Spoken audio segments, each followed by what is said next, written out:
and today I'm doing a fall tutorial, and of course I do a seasonal DIY video, so here it goes. I hope you guys enjoy, and not gonna make this intro too long, so let's just get into it.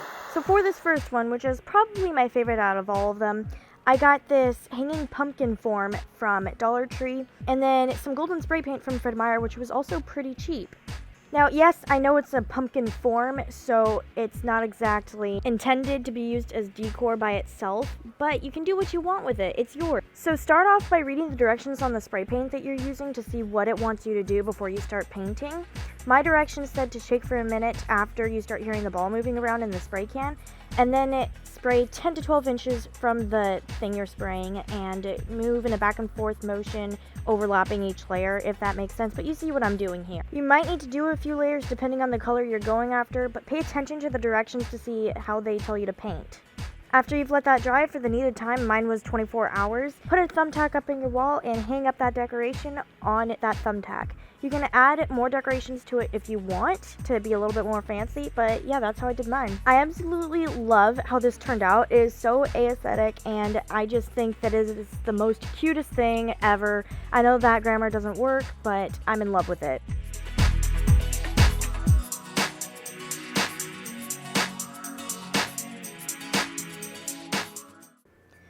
To make this fall leaf garland, I used that same gold spray paint from earlier, and then some fabric leaves, fake leaves of course, that I've had for don't know how long now.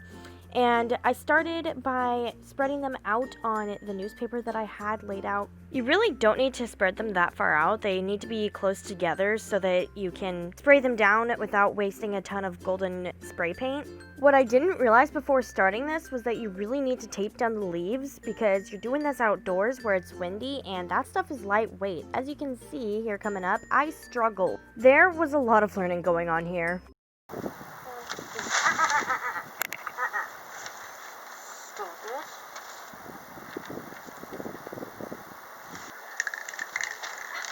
Really? Wind, stop it.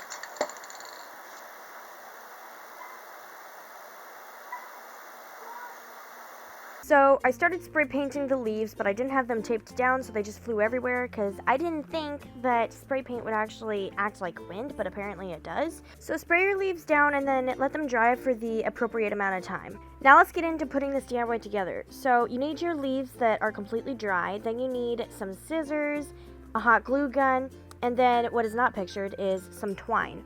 Start by cutting your twine to its desired length, preferably a couple of feet long. Next, lay out your leaves how you would like them to be. For me, I decided to do one leaf straight looking, then another leaf tilted towards the left, then straight looking, then tilted to the right, and so on and so forth like that. Basically a pattern. And if you do it that way, it has this really aesthetic look to it. I know I keep using that word, but it's really pleasing to the eye.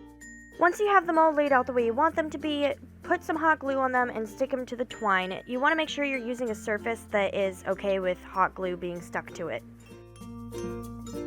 When you're done hot gluing them all down, carefully remove them from the board. This will be a little difficult considering that they're hot glued to whatever surface you have them on. Just be careful about it though, because you don't want to tear the leaves up or any other part of the project. Depending on how big of a work area you have, you may have to work on this in sections. When you're finished hot gluing it all together, take each end and create a slip knot. As you can see I'm doing here, I'm just creating a form of a loop and then pulling another loop through that loop. That's what a slip knot is. It's really hard to explain though. You can probably look up a video on it.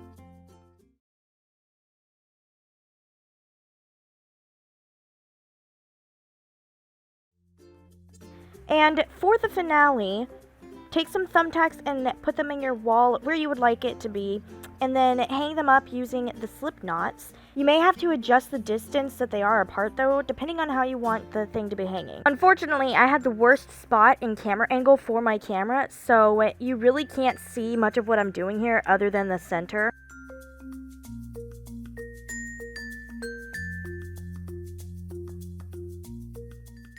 And here is the end look. Looking back on it, I wish I had spaced the leaves out more, which would have meant I needed more twine, but it looks good. I like it.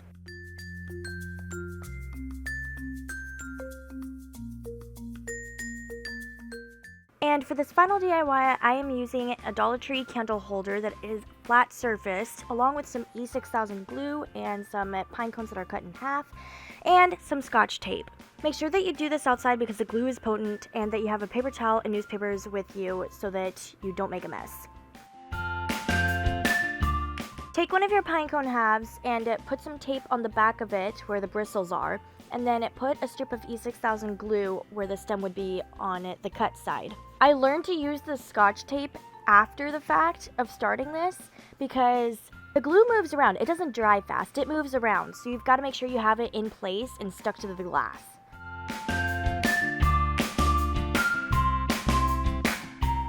Repeat this process with the rest of the pine cone halves until you have gone completely around the candle holder.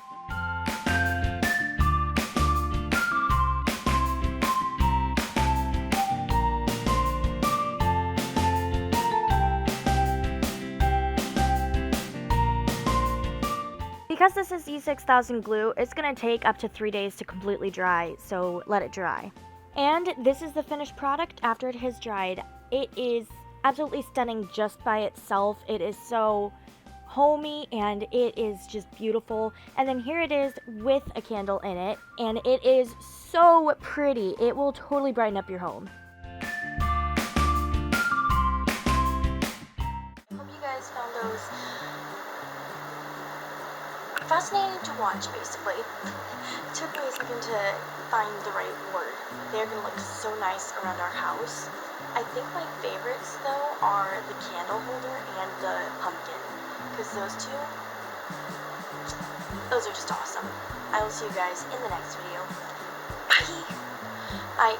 You guys know I'm awkward, okay? You know I'm awkward. That was awkward.